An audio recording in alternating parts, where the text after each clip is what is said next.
आज या अतिशय चांगल्या आणि नीतिमत्तेने काम केलेल्या कार्यक्रमाच्या निमित्ताने इथे उपस्थित असलेले आहे आमच्या नेत्या आदरणीय सुप्रियाताई सुळे, आमचे नेते आदरणीय देशमुख साहेब, सन्माननीय कदम साहेब, या ठिकाणी उपस्थित असलेल्या आमच्या मोठ्या भगिनी सुषमाताई अंधारे आणि ज्यांनी हा कार्यक्रम घेतलेला आहे ते आपल्या सर्वांचे युवा नेतृत्व, ज्यांच्या नावातच रोहित आहे. आता रोहित एवढा गाजतोय सगळीकडे क्रिकेटमध्ये सुद्धा, आणि मला असं वाटतं की रोहित दादा या मैदानावरती पण खूप चांगली बॅटिंग करतात.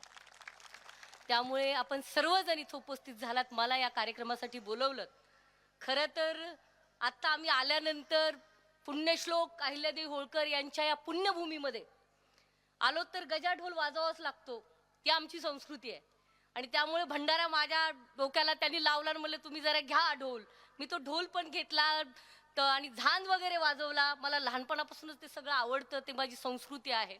आणि आम्ही ते सगळं करून अतिशय चांगल्या विचाराने आम्ही सगळे या ठिकाणी एकत्रित जमलेलो आहोत. मी रोहित दादांचं अभिनंदन करेन की दादा खूप छान तुम्ही कार्यक्रम घेतलाय, तुमचं काम बोलतंय. आणि एक ते दादाच इथं काम करत नाहीयेत, तर त्यांच्या मातोश्री आदरणीय सुनंदा काकी सुद्धा इथं 24/7 प्रत्येक महिलेच्या सोबत काम करतात. बरोबर आहे का नाही? इकडचं काकू खरं आहे का नाही?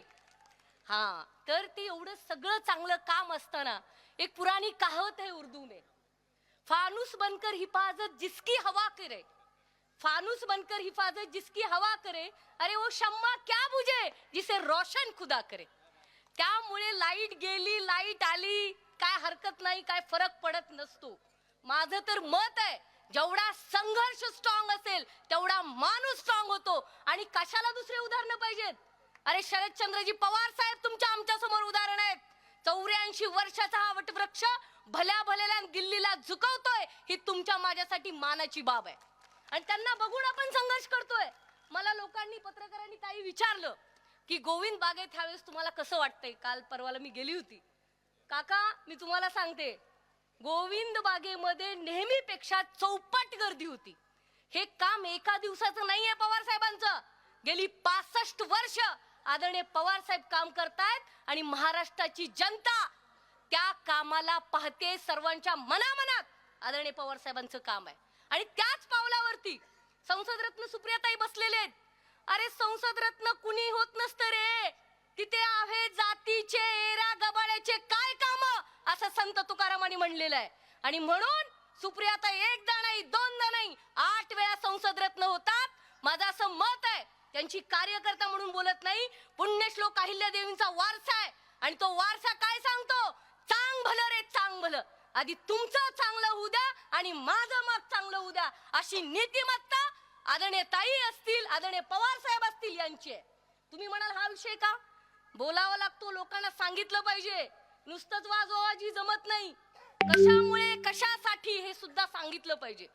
आज मराठा आरक्षणाचा विषय तापलेला आहे, धनगर आरक्षणाचा विषय तापलेला आहे. सरकारचे डोळे कुठे आहेत? मला असं वाटतं की जाणीवपूर्वक मराठा आणि ओबीसी हा वाद सरकारकडून लावला जातोय. आणि 48 खासदारापैकी फक्त सुप्रियाताई बोलतात मराठ्यांना आरक्षण द्या, धनगरांना आरक्षण द्या, मुस्लिमांना आरक्षण द्या, लिंगायतांना आरक्षण द्या. ही पुरोगामी महाराष्ट्राची भाषा आहे.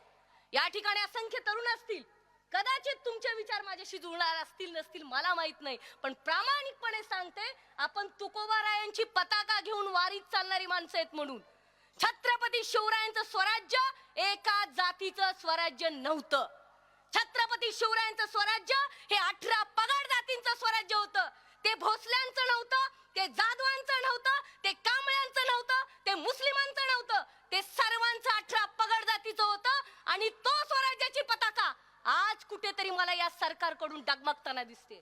तुमची माझी नैतिक जबाबदारी आहे. आज आपल्यात फूट पडले, लोकाला बोलायला तयार नाहीत. ह्याचा एक वेगळा ग्रुप, त्याचा एक वेगळा ग्रुप. हा महाराष्ट्र आम्हाला कधीच अपेक्षित नव्हता. हा महाराष्ट्र अहिल्यादेवींना अपेक्षित नव्हता, डॉक्टर बाबासाहेब आंबेडकरांना अपेक्षित नव्हता. हे सगळं देवेंद्रजी आणि एकनाथ शिंदे, अली बाबा 40 चोर या गँगचा प्रताप आहे. आणि तुम्ही सगळ्यांनी अरे फुकटच्या आमदारक्या फुकटच्या खासदारक्या घ्यायच्या नेतृत्व करतात लोक काही. मला हे आवडत नाही. मी तुम्हाला कॉलर टाईट करून सांगते, स्वाभिमानी वारसा असेल तर माझं असं मत आहे स्वाभिमानाने जगावं. आणि पाठीमागून वार करायची पद्धत आपल्याकडे नाहीये. तुम्हाला महाभारत माहितच आहे, पाडवा झालेला आहे, बरी प्रतिपदा झालेली आहे. क्षत्रिय कोण असतं? क्षत्रिय एक जात क्षत्रिय नसते काकू, सगळे क्षत्रिय आहेत. अगदी तुमचा भीमा कोरेगावचा जो संघर्ष सांगतो, सॅल्यूट करते मी. जात म्हणून बघू नका, ते शौर्य आहे आणि शौर्याला जातीची गरज नसते. तसं आजच्या प्रत्येक कार्यकर्त्यांनी लढण्याची गरज आहे असं मला वाटतं. आणि रोहित दादा ज्या पद्धतीने युवा संघर्ष करतायत, ते कुठल्या जातीचा अजेंडा घेऊन काम करत नाहीयेत. मी स्वतः त्यांना ओळखते. त्यांची जेव्हा पहिली विधानसभेची निवडणूक झाली, माझ्या नेत्या आदरणीय सुप्रियाताईंच्या नेतृत्वाखाली जी सभा झाली, त्या ठिकाणी आम्ही होतो. डे 1 पासून अतिशय सेक्युलर विचारधारा धरून 18 पगड जातींना सोबत घेऊन काम करणारा रोहित दादा आहे. त्यामुळे आपण सगळेजण, हजारे साहेब असतील, अक्षय आता बोलले, आम्ही सगळे का आलोत. आणि आम्ही पाकिट घेऊन भाषण करणारे नाहीत बरं का. ती पोपटपंची गँग कुठे आहे तुम्हाला सगळ्याला माहिती आहे. काही लोक त्यांना काय म्हणतात तेही तुम्हाला माहिती आहे. आम्ही कोणाचे 25 पैसे घेत नाही आणि भाषण करत नाही. आम्ही स्वाभिमानी विचारांचे, विचार पटला तिथं रुजू, नाही पटला वेगळी जमीन कसायला गो, या विचारांचे आम्ही लोक आहेत. कारण काय आहे, पाटील की आली तर गाजू नये. काका टोपीवाले काका, तुम्हालाच म्हणायले मी, पाटील की आली तर गाजू नये, गरिबी आली तर लाजू नये आणि श्रीमंती आली तर माजू नये, या विचारांचा महाराष्ट्र आहे. आणि पवार साहेबांनी 65 वर्ष या सगळ्यांना घेऊन राजकारण केलेलं आहे. अरे काय पवार साहेबांवरती नाव ठेवता रे. दररोज बघून बघून दिवाळी जरा शांत होते. काही लोक मला म्हणू लागली, सक्षम असेल कुठे आहेत, कुठं नाही. मी दररोज काय तुमच्या समोर याला ऍडव्हर्टाईज करत नाही. संतूर मॉम, ती तुमची 5 रुपयाची अगरबत्ती तुम्हीच लावा. नटापटा गँग पण आहे एक महाराष्ट्रामध्ये, त्याच्यावर कधीतरी बोलेन, पुण्यातच बोलेन, ही ती जागा नाहीये. त्यामुळे मला तुम्हाला सांगायचंय की काम करणाऱ्या लोकांचं हे राज्य आहे, पवार साहेबांच्या विचारांना मानणारं राज्य आहे. आज सबंध महाराष्ट्राला, जनतेला मला टीव्ही माध्यमांच्या निमित्ताने सांगायचंय, या मराठवाड्याला पुण्यश्लोक अहिल्यादेवींचं काम असेल किंवा डॉक्टर बाबासाहेब आंबेडकरांचं काम असेल, छत्रपती शिवरायांचा वारसा असेल, सावित्रीबाई फुलेंचा वारसा असेल, तो कुणी जपला आणि जोपासला असेल, the one and only tiger in the country, Sharad Pawar साहेब. काय हो, मराठवाड्याला जेव्हा डॉक्टर बाबासाहेब आंबेडकरांचं नाव द्यायचं तेव्हा जाळपोळ होते मराठवाड्यात. मला काय समजत नाही कशामुळे करतात हे सगळं. डॉक्टर बाबासाहेब आंबेडकरांनी तुम्हाला संविधान दिलं, डॉक्टर बाबासाहेब आंबेडकर या देशाची घटना लिहिली, तुम्ही आम्ही निवडणुका त्यांच्या तत्वानुसार लढवतो, त्यांच्यामुळे मिळतंय, तेव्हा जाळपोळ होते. आता एवढं चांगल्या पद्धतीचं आंदोलन चालत असताना गालबोट लावण्याचं काम काही लोकांनी केलं, त्याच्यावर सरकार ब्र शब्द का काढत नाही, हा माझा तरुण युवती म्हणून सवाल आहे. का नाही काढत तुम्ही त्याच्यावरती, तुमचा तोडगा का काढत नाहीत, त्याच्यावर का बोलत नाहीत. मला सुजान जनतेला सांगायचंय, या महाराष्ट्रात उभी फूट पाडण्याचं षडयंत्र या सरकारकडून होतंय आणि त्याच्यावर कोणी भ्र बोलत नाही. यांना मध्य प्रदेशच्या निवडणुकामध्ये प्रचार करायला वेळ आहे, तिकडे आरत्या करायला वेळ आहे, परंतु या धनगर, मराठा, मुस्लिम आणि लिंगायत आरक्षणावरती तोडगा काढायला वेळ नाही. जलता है तो जलने दो, वो पुरानी कहावत है, आग लगे बस्ती में हम रहे मस्ती में. परंतु तुम्ही सुजाण आहात, तुम्ही कुठलंही असं पाऊल उचलू नका जे डॉक्टर बाबासाहेब आंबेडकर, महात्मा ज्योतिबा फुले, पुण्यश्लोक अहिल्यादेवी होळकर आणि छत्रपती शिवरायांना अभिप्रेत नाही. मी पुन्हा तुम्हाला म्हणेन, ती हिरकणी कुठल्या जातीची नव्हती, ती कष्टकरी महिला होती. आणि इथं बसलेल्या प्रत्येक महिलेत मला ती हिरकणी दिसते, इथं बसलेल्या प्रत्येक माणसात मला जीवा महाले दिसतोय, मदारी मेहतर दिसतोय. मला एकच सांगणं सगळ्यांना, एका गुण्यागोविंदाच्या राज्यात राहिलं पाहिजे. आणि समोरचे लोक जे राजकारण करतायत, भारतीय जनता पार्टी ही भारतीय जनता पार्टी नसून, चाची जान वो भारत जलाओ पार्टी है, जो भारत को भारत नहीं रखना चाहती. आणि आजच्या या चांगल्या प्रसंगी मी एवढंच म्हणेन की आदरणीय ताई असतील, रोहित दादा असेल किंवा आदरणीय पवार साहेबांच्या नेतृत्वात अख्खा देशच काम करतो. तुम्ही म्हणाल त्यांची कार्यक्रम काही बोलते, अहो त्या ममता बॅनर्जी 3 वेळा राज्याच्या मुख्यमंत्री होतात, त्या पवार साहेबांचं मार्गदर्शन घेतात. तामिळनाडूचे सीएम स्टॅलिनजी पवार साहेबांचं मार्गदर्शन घेतात. एवढंच कशाला, जम्मूचे फॉर्मर सीएम उमर अब्दुल्लाजी, फारुख अब्दुल्लाजी साहेबांशी हितगुज करतात, सल्ला मसलत करतात.